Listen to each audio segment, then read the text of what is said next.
Hi, Christy Whaley here with Module 4 to discuss the KESA rubric and components. After visiting with my building principal, basically we are implementing at the Wellington Middle School, at all categories, we are implementing these things. We're kind of just getting started. It was about 2 years ago that I did see this particular model.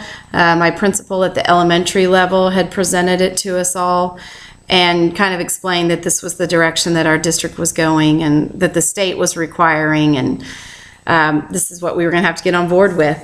So as far as relationships, again, yes, we are implementing at that stage. We have a monthly newsletter that our principal sends out to parents. There's a website where they can access information, and she wants us to really focus on more of a two-way communication as opposed to just us putting the information out there. Doesn't necessarily mean that anyone's reading it or paying attention to it. But our middle school did start student-led conferences this past year. They do them in the high school, and they felt like we needed to start them at the middle school level so that the kids could become more comfortable with them by the time they get to high school. So we've been really impressed with the growth and how the students did with those. As far as the relevance, we are also implementing. We have action plans for our elementary. We use the CHAMPS acronym. It's basically from the STOIC framework. We've focused really hard on that in our district, and we are seeing improvements. We have the kindergarten readiness and the career pathways. We did start preschool, or the pre-K, in our elementary levels. We just completed the second year of that. So also we have the college and career readiness. We have the pathways. Our district is actually very fortunate. Kelly Community College just completed a campus that the students have been able to attend. High school students, it's very close to our high school. It's very accessible. It's proven to be a great plan.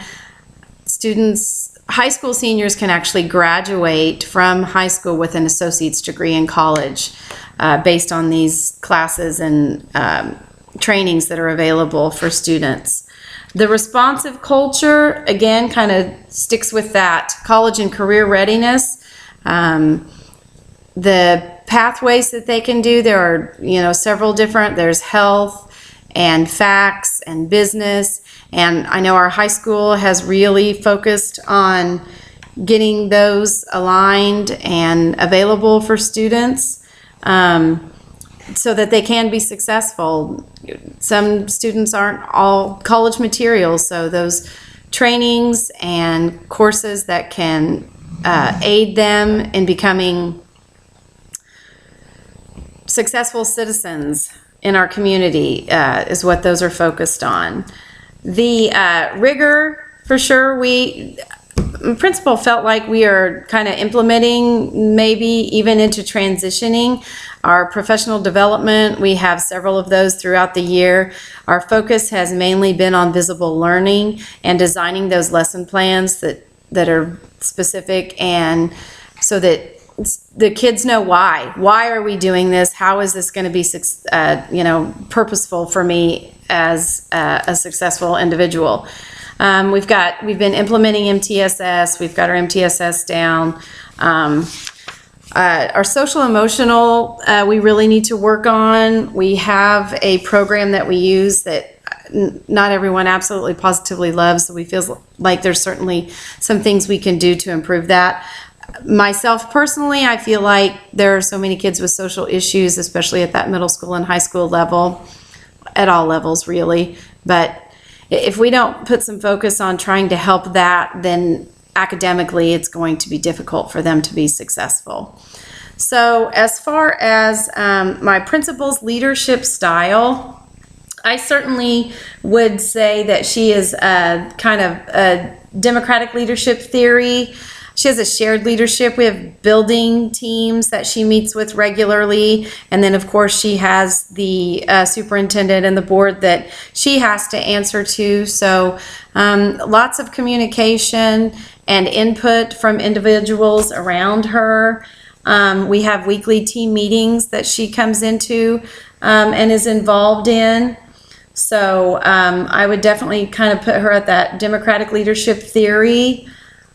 As far as the PSEL standards that support my approach, I went with 5B, create and sustain a school environment in which each student is known, accepted, and valued. I feel like these students need to know that we appreciate them, that we want to help them, that we are there for them in order for them to be comfortable and successful.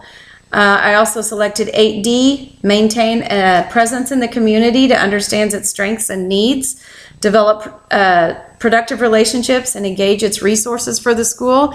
We're fortunate being a small town. Our community is very involved, and they do like to know what's going on, and they want to help build successful students.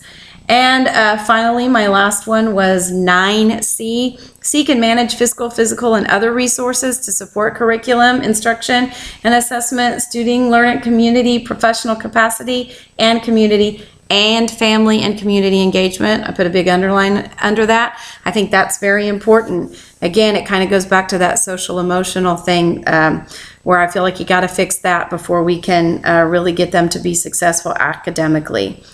So those are certainly the things that I would identify with is that component, the social emotional factor, and getting students and parents comfortable in our community. I feel like there are, the open house is important, a classroom website, just sharing what kids are doing in the classroom with the community and parents are very helpful. So thank you.